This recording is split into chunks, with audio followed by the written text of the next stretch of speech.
बिस्मिल्लाहिर्रहमानिर्रहीम नहमदुहु व नुसल्ली अला मोहम्मद रसूलुल्लाह करीम।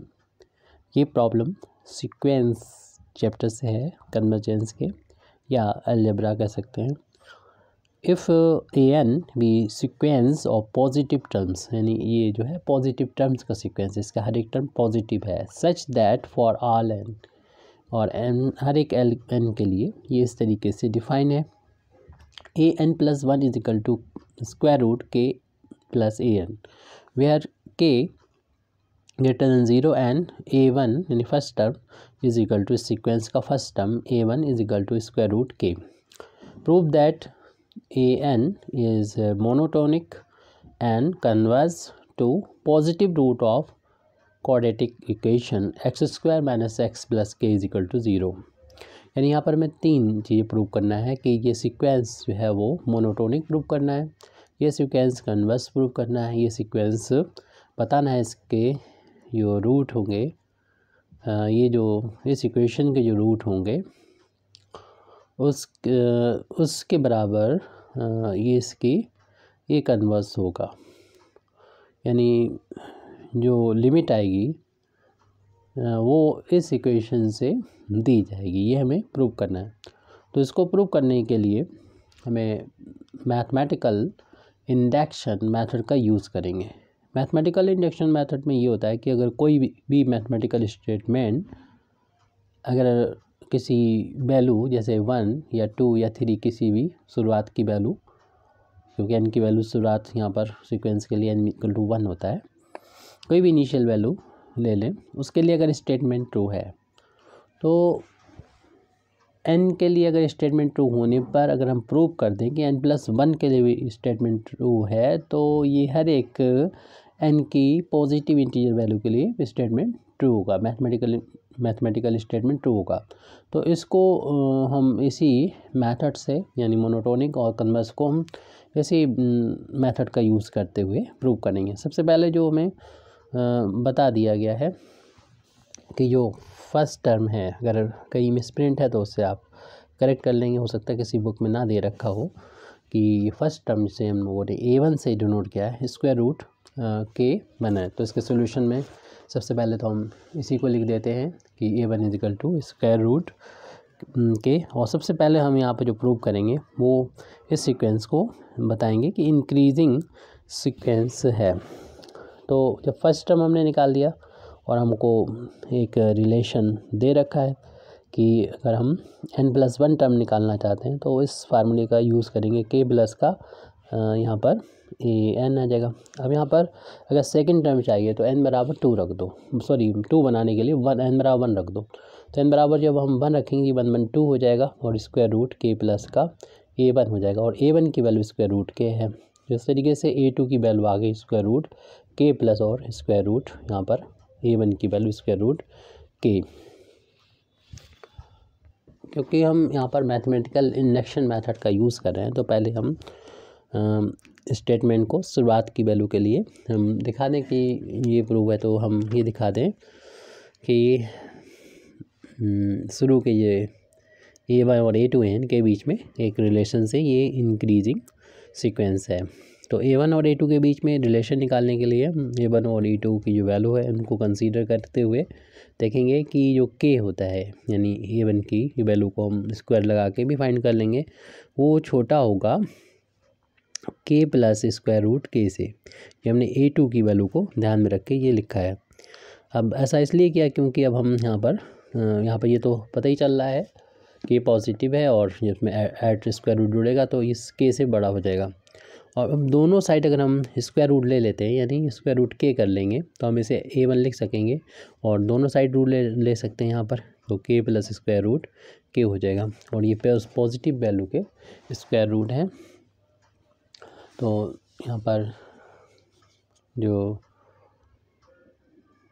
लॉ ऑफ इनइक्वालिटी होती है उसके बेस पर हमने इसको लिखा है, और इस वैल्यू को ऊपर देख सकते हैं ये A1 के इक्वल है, और ये वैल्यू को देख सकते हैं ये वैल्यू जो है वो A2 की है। तो हम यहाँ पर ऐसे भी लिख सकते हैं, या फिर हम इसको A2 को अगर पहले लिखें तो जो नोक होगी इसकी जो छोटे की तरफ ही रहती है तो A2 ग्रेटर देन A1 है। ये हम जो मैथमेटिकल इंडक्शन मेथड का यूज़ कर रहे हैं उसमें शुरुआत की वैल्यू के लिए, जैसे कि हमने पहले बताया था, जैसे n=1 के लिए हमने प्रूव कर दिया या n=2 के लिए हमने ये बात प्रूव कर दी कि ये स्टेटमेंट चाहिए। मीन्स ये क्या स्टेटमेंट, हम ये करना चाह रहे हैं कि सीक्वेंस को इंक्रीजिंग सीक्वेंस बताना चाह रहे हैं। तो देखिए अभी शुरुआत में ये सही है। ऐसे ही हम फिर बीच में से कोई भी उठा टर्म्स ले सकते हैं। जैसे n के लिए सपोज़ कर लेते हैं, तो सपोज़ दैट कि an+1 ये ग्रेटर है an से, क्योंकि सीक्वेंस के लिए ये कंडीशन होती है, इंक्रीजिंग सीक्वेंस के लिए कंडीशन होती है। तो ये किसके लिए है, हम मान लेते हैं ये किसी n के लिए, यानी पॉजिटिव इंटीजर n के लिए, for some positive integer n, क्योंकि 1 के लिए तो हो गया स्टेटमेंट। अब n मतलब n के लिए देख मान लिया ये कि ये स्टेटमेंट ट्रू है, ये किसके लिए है, इंक्रीजिंग सीक्वेंस के लिए। तो अगर हम प्रूव कर देते हैं ये कि ये स्टेटमेंट n+1 के लिए भी ट्रू है, तो ये मैथमेटिकल इंडक्शन मेथड से हम कह सकेंगे कि ये हर एक पॉजिटिव इंटीजर के लिए ये बात सही है, यानी जो सीक्वेंस होगा वो इंक्रीजिंग सीक्वेंस होगा, और हमें ये प्रूव भी करना है। तो इसको प्रूव करने के लिए अब हमको देखना होगा इसी चीज़ का यूज़ कर सकते हैं। तो इसका चीज़ का जब यूज़ करेंगे तो देखिए ये अभी इनइक्वालिटी है, और इनइक्वालिटी में हम दोनों साइड इक्वल चीज़ को अगर ऐड कर देते हैं, यानी इस तरफ भी हम c ऐड कर दें और इस तरफ भी हम यहाँ पर c ऐड कर दें, दोनों साइड हमने c ऐड कर दिया, तो आपको मालूम है ये साइन ऑफ इनइक्वालिटी अनचेंज रहता है, यानी चेंज नहीं होता है। इसके बाद अगली स्टेप हम ये करेंगे कि यहाँ पर स्क्वायर रूट, दोनों साइड स्क्वायर रूट ले लेंगे, और उसमें भी लॉ ऑफ जो इनइक्वालिटी है उसी को हम यहाँ पर फॉलो करते हुए इसको ऐसा लिख सकते हैं, इसको ऐसा लिखा जा सकता है। और आपको मालूम ही है कि अभी हम लोग पढ़ के आते हैं जो इसकी जो डेफिनेशन है वो उसके बेस पर हम लिख सकते हैं कि ये इस तरीके से इसका टर्म डिफाइन है। यहाँ पर देखिए n+1 है जो शुरू में दे रखा था दूसरे पेज पर क्वेश्चन में। तो यहाँ पर अगर n है और उसके वो k के साथ इस पर हमने यहाँ पर c लिख दिया है गलती से, तो दोनों साइड यहाँ पर k को ऐड कर दीजिए, क्योंकि हमें तो k से मतलब है, तो ये k लिख दीजिए यहाँ पर। तो ये k अगर होगा, मेरे माइंड में c चल रहा था ये, तो ये k अगर an में k जुड़ा है तो ये वैल्यू हम लिख सकते हैं इससे एक ज़्यादा, यानी n है तो n+1 आ गया यहाँ पर। ऐसे यहाँ पर जो भी लिखा है उससे में अगर स्क्वायर रूट है और k है तो आप इसे लिख सकते हैं a n+2 लिख सकते हैं। और ऐसे यहाँ पर अगर स्क्वायर रूट भी एक k के साथ प्लस हो रहा है ये, तो इससे एक बड़ी वैल्यू आ जाएगी n से n+1, ये तो जस्ट यही वैल्यू है, तो इसकी जगह पर हम ये लिख देंगे। तो ये स्टेटमेंट देख रहे हैं कि n+1 के लिए ट्रू हो गया, यानी n के लिए अगर हमने ट्रू माना था तो n+1 के लिए भी ये स्टेटमेंट ट्रू हो रहा है। और हम ये दिखा चुके थे n=1 के लिए ये स्टेटमेंट ट्रू है। तो मैथमेटिकल इंडक्शन मेथड से हम कह सकते हैं कि ये सीक्वेंस ये सभी के लिए ये बात लागू होती है, ना सिर्फ कुछ पर्टिकुलर वैल्यू के लिए, बल्कि हर एक पॉजिटिव इंटीजर के लिए। और हम लोग जानते हैं सीक्वेंस में पॉजिटिव इंटीजर ही n की वैल्यू होगी, तो हर एक सीक्वेंस के लिए, हर एक पॉजिटिव इंटीजर के लिए हम कह सकते हैं ये सीक्वेंस जो है वो एक मोनोटोनिक इंक्रीजिंग सीक्वेंस है। तो हम कह सकते हैं therefore by mathematical induction method, ये प्रूव करने का एक तरीका है। मैथमेटिकल इंडक्शन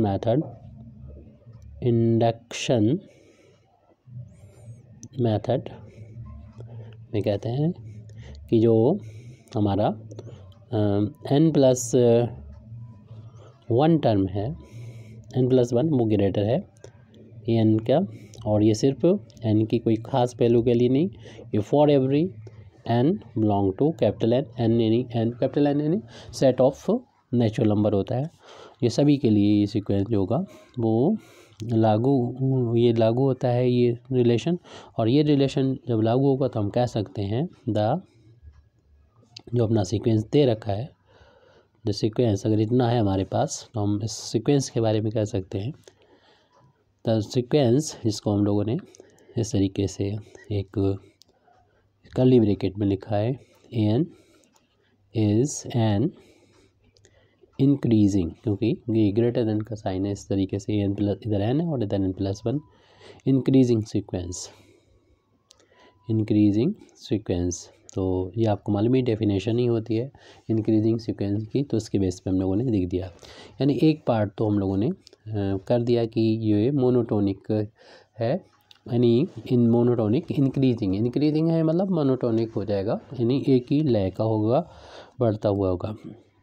अब कन्वर्स और हो, क्योंकि हम आधा काम कर चुके हैं मोनोटोनिक कन्वर्जेंस थ्योरम का, कन्वर्जेंस को प्रूव करने के लिए, तो उस को हम बस इस सीक्वेंस को बाउंडेड और प्रूव कर दें तो हम कह देंगे कि सीक्वेंस कन्वर्जेंस है।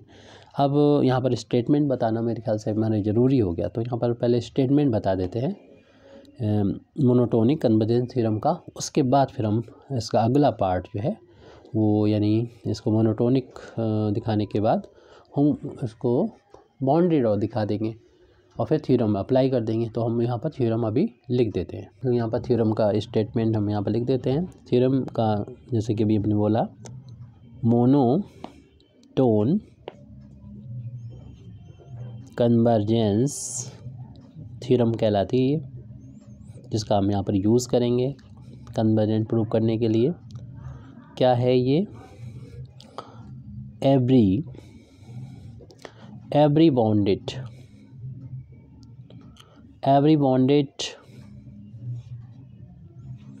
मोनोटोनिकली इंक्रीजिंग तो हम लोग प्रूव कर चुके हैं।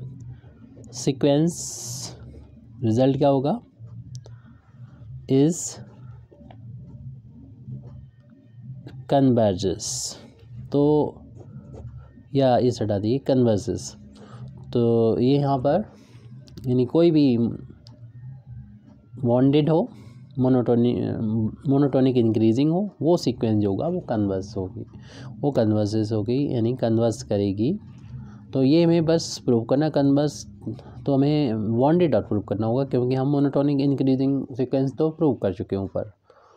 तो ये बताना चाह रहे हैं यहाँ पर मोनोटोन कन्वर्स थ्योरम का यहाँ पर यूज़ करेंगे। अब अगले पेज, अब बाउंडेड प्रूव करने के लिए भी हम यहाँ पर मैथमेटिकल इंडक्शन मेथड का यूज़ करेंगे, जो 3 स्टेप में होता है। जैसे कि n=1 के लिए हम देख लेते हैं स्टेटमेंट।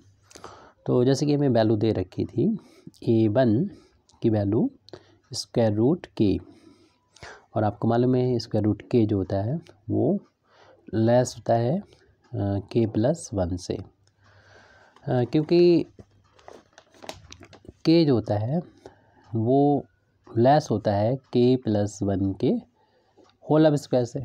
वैसे तो ऐसा हो सकता है कि जैसे 1/2 है, अब इसका स्क्वायर करेंगे तो ये 1/4 हो जाएगा। तो ये बात लागू नहीं होती यहाँ पर कि कोई नंबर अपने स्क्वायर से हो सकता है छोटा भी हो जाए या बड़ा हो। जैसे कि यहाँ देख रहे हैं कि 1/4, तो इसमें ये बात लागू नहीं होती है, ये साइन चेंज हो जाएगा, क्योंकि अभी तो ये के हैं ये, लेकिन स्क्वायर करेंगे तो यहाँ पर 1/4, तो ये वाला निशान हो जाएगा, साइन ऊपर निकलती उल्टा हो जाएगा। लेकिन अगर आपने 1 ऐड कर दिया तो ये वैल्यू 1 से जो बड़ी हो जाएगी, तो उसका स्क्वायर हमेशा जो होगा वो k से बड़ा होगा, यानी k+1 का स्क्वायर जो होगा बड़ा होगा इससे। हालांकि इसको हम स्क्वायर करके भी क्लियर कर सकते हैं, लेकिन यहीं से की बात क्लियर हो रही है, अगर 1 साथ में है तब स्क्वायर करेंगे तो ये वैल्यू हमेशा से बड़ी होगी, ये ध्यान रखें। हालांकि हमेशा ये k जो होगा वो k स्क्वायर से ये बात लागू नहीं होती है। तो यहाँ पर जब ये बात है तो दोनों साइड जब स्क्वायर रूट लेंगे तो रूट इधर तो के हो जाएगा, यहाँ पर रूट हट जाएगा तो k+1। तो उसी चीज़ को हमने यहाँ पर लिखा हुआ है कि जो a1 है स्क्वायर रूट के वो छोटा होगा k+1 से छोटा होगा, ये हमने बताया। तो यानी एक्चुअल में a1 जो है वो छोटा है k+1 से। मीन्स हम ये बताना चाह रहे हैं कि जो फर्स्ट टर्म है वो छोटा है मतलब ये बाउंडेड है, ये टर्म इस वैल्यू से छोटा है। ऐसे हम दिखाना चाहते हैं कि इसके इस सीक्वेंस का हर एक टर्म जो है वो इस वैल्यू से छोटा है। अगर ऐसा हमने प्रूव कर दिया इसका हर एक टर्म एक इस वैल्यू से छोटा है, एक वैल्यू से इस वैल्यू से छोटा है, तो हम कह देंगे कि ये सीक्वेंस जो होगी वो बाउंडेड होगी। और जो बाउंडेड होगी तो फिर आगे होगा, पहले हमें बाउंडेड प्रूव करने के लिए जैसे बताया हम मैथमेटिकल इंडक्शन मेथड का यूज़ कर रहे हैं। तो उसके लिए पहले हमने 1 के लिए ये बात दिखा दी कि ये इस वैल्यू से छोटा है। अब हम मान लेते हैं, सपोज करते हैं, सपोज दैट कि जो an है वो छोटा है k+1 से, an छोटा है k+1 से, ये हमने सपोज किया है। अगर ये बात, और ये किसके लिए n क्या है ये बता दें, फॉर उसी तरीके से जैसे पहले लिखा था फॉर सम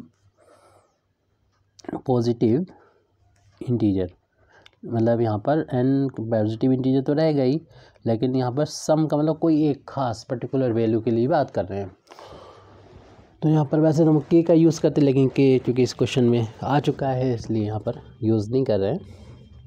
तो n भी कर सकते हैं, कोई प्रॉब्लम नहीं है। अगर कोई स्टेटमेंट n के लिए ट्रू होता है तो अगर हम प्रूव कर दें n+1 के लिए भी ट्रू, और ये तो पहले ही हो चुका है n=1 के लिए, तो ये स्टेटमेंट हर एक पॉजिटिव इंटीजर वैल्यू के लिए ट्रू होता है बाय मैथमेटिकल इंडक्शन मेथड से। तो हम यहाँ पर k+1 के लिए प्रूव करना चाहते हैं। k+1 के लिए प्रूव करने के लिए हमें इसी वैल्यू में, यानी जो लिखा है इसी वैल्यू में हमें दोनों साइड में ये कोई इनइक्वालिटी लगी हुई है, यानी जैसे डिसबैलेंस है ये, तो दोनों में इक्वल, जैसे कि तराजू होती है और इसमें हम, और ये इस तरीके से हो बैलेंस ना हो। अब हम इक्वल वेट यानी 1 kg में दोनों ऐड कर दें या बराबर रख देंगे, तभी ये डिसबैलेंस ही रहेगी, यानी बैलेंस में नहीं आएगी। तो फिर हम यहाँ पर दोनों साइड में इनइक्वालिटी है, अगर इक्वल वैल्यू ऐड कर देते दोनों साइड, यानी इस तरफ भी हम k ऐड कर दें और इसके इधर भी k ऐड कर दें, तो k यहाँ पर ऐड करने पर ये 2 टाइम्स k हो जाएगा, 2k+1 इतना हो जाएगा।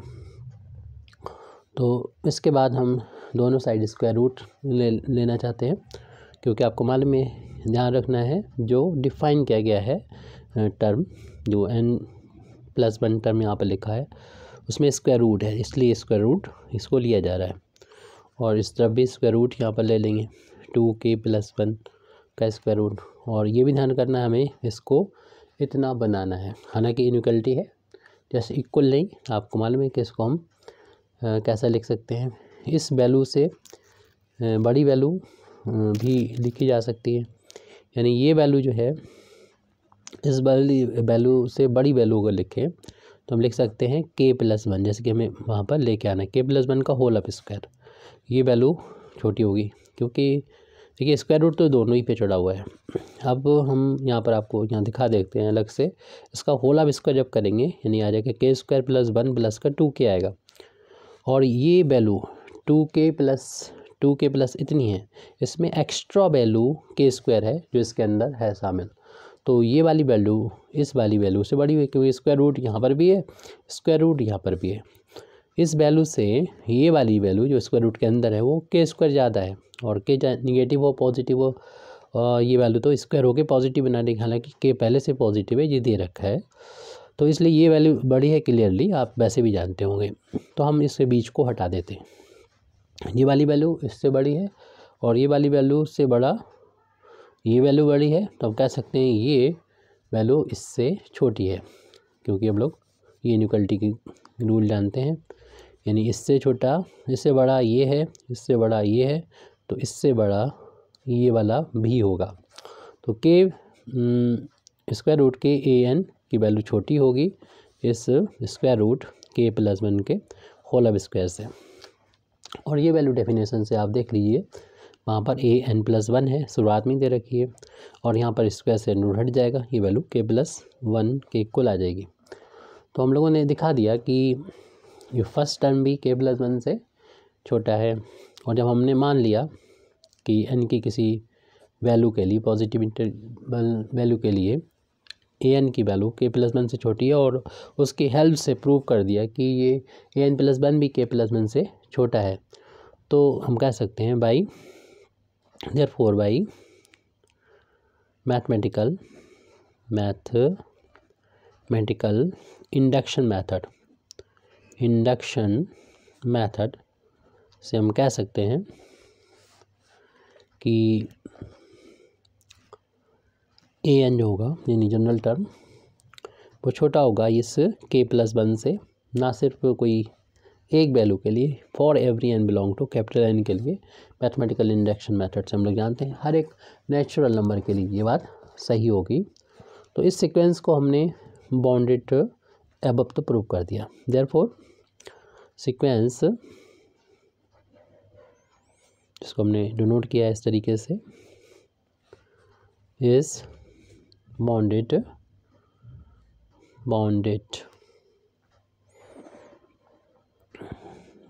एबव, ये बाउंडेड एबव प्रूव कर दिया। और अभी हम लोग ये मोनोटोन कन्वर्स थ्योरम पढ़ के आ रहे हैं कि every bounded monotonically increasing sequence converges, यानी कन्वर्स हो जाता है, एक कन्वर्स होता है। तो फिर हम इस थ्योरम के बेस पर कह सकते हैं देयरफॉर बाई, उस थ्योरम को हम लिख देंगे यहाँ पर, मोनोटोन कन्वर्जेंस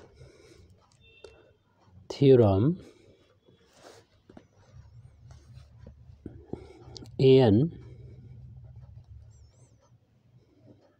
कन्वर्जेस, यानी हमने इसके जो थ्योरम थी हमें जो प्रूव करना था उसके दो पार्ट तो प्रूव हो गए।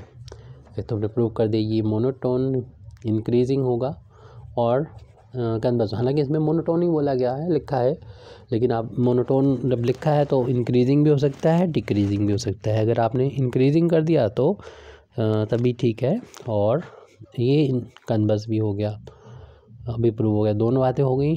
तो अब हमारे पास जो प्रूव करने को ये है कि ये कन्वर्स जो हो रहा है वो, यानी इसकी जो लिमिट होगी n टर्म की, वो कैसे होगी, positive root of quadratic equation x² - x + k, ये प्रूव करना रह गया।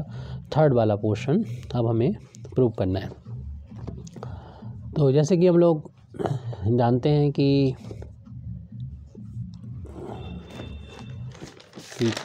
अगले पेज पर यहाँ पर देखते हैं, अगर हमने मान लिया कि जो n टर्म है उसकी लिमिट ली है हमने, और लिमिट यानी n टेंड्स टू इन्फिनिटी यहाँ पर होता है मतलब इसका, और वो किसी वैल्यू की तरफ कन्वर्स होके आती है, वो वैल्यू माना कि l है, तब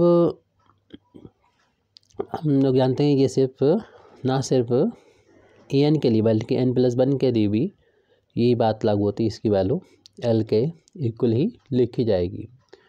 और जबकि हमें हमारी जो हाइपोथेसिस है उसके बेस पर हमको दिया गया है n+1 इक्वल है square root k plus an के इक्वल है, ये दे रखा है। अगर दोनों तरफ हम होल ऑफ स्क्वायर करते हैं, squaring both side, we get an+1 whole of square equal हो जाएगा k प्लस का an। अब हम दोनों साइड लिमिट ले लेते हैं, तो यहाँ पर हम टेकिंग लिमिट बोथ साइड, तो लिमिट और n टेंड्स टू इन्फिनिटी यहाँ पर रह गई, तो an+1 होल स्क्वायर यहाँ पर भी, और लिमिट चलिए पहले लगा देते हैं पूरी राइट हैंड साइड पर। फिर आपको मालूम है लिमिट की जो प्रॉपर्टी होती है कि जितने भी टर्म है, चाहे वो प्लस कोई भी साइन हो, प्लस माइनस डिवीजन, सब पे अप्लाई हो जाती है अलग अलग, तो यहाँ पर अप्लाई कर सकते हैं यहाँ पर इस तरीके से। तो limit n tends to infinity k पर लग जाएगी, plus limit n tends to infinity an पर लग जाएगी, और लेफ्ट हैंड साइड में तो है limit n tends to infinity an+1 का होल स्क्वायर। स्क्वायर को हम अलग रखें, अगर इस लिमिट को यहाँ पर लगाते हैं और पीछे हम ये डेफिनेशन देख चुके हैं n टेंड्स टू इन्फिनिटी हो तो ये वैल्यू l के इक्वल आती है और इसका स्क्वायर है तो स्क्वायर कर दिया, और ये कांस्टेंट वैल्यू है तो इस पे लिमिट का कोई असर नहीं होगा, ये तो k के इक्वल ही आ जाएगा। और ये वैल्यू अभी डेफिनेशन शुरुआत में देख ही लिए, मान ही लिया था इसको, ये भी l के इक्वल है। अब इसको हम एक ही साइड पहुँचा दें, l स्क्वायर, इसके बाद हम l को लिख दें, फिर इसके बाद k को लिख दें। लेफ़्ट से लेफ़्ट जा रहे हैं तो साइन चेंज हो गए दोनों, राइट हैंड साइड में कुछ नहीं छोड़ा हमने ज़ीरो के अलावा। इस तरीके से हम कह सकते हैं सिंस जो सीक्वेंस हमको दिया है an से लिखा हुआ है is a sequence of non negative means positive हो गया, नॉन निगेटिव, और यहाँ पर ज़ीरो भी हो सकता है। नॉन निगेटिव मतलब निगेटिव नहीं होना चाहिए, ज़ीरो भी हो सकता है और पॉजिटिव भी हो सकता है, नॉन निगेटिव टर्म्स। इसलिए हम देयरफॉर जो लिमिट होगी, limit n tends to infinity an जिसको l के बराबर लिखा गया है, ये भी निगेटिव नहीं हो सकती, कैन नॉट बी निगेटिव, तो ये भी निगेटिव नहीं होगी। यानी हमने ये लिखा है कि an के बारे में हमें बताया गया ये पॉजिटिव टर्म्स हैं, तो इसलिए इसकी जो लिमिट होगी वो भी पॉजिटिव होगी, क्योंकि हमें जो लास्ट में जिस इक्वेशन के बारे में बात कर रहे हैं, जो हमें प्रूव करना है इक्वेशन में, उसमें पॉजिटिव रूट की बात कर रहे थे, इसलिए लास्ट में इसके बारे में बताना। हालांकि ये चीज़ तो पहले ही आ गई रूट वाली बात, तो बस रूट को पॉजिटिव बताने के लिए इतना हमने ये लिखा हुआ है। इसलिए कह सकते हैं therefore L is positive root of the equation x minus k is equal to 0, और हमको यही प्रूव करना था। Thank you very much indeed for listening me. व आखिर दावाना अल्हम्दुलिल्लाहि रब्बिल आलमीन।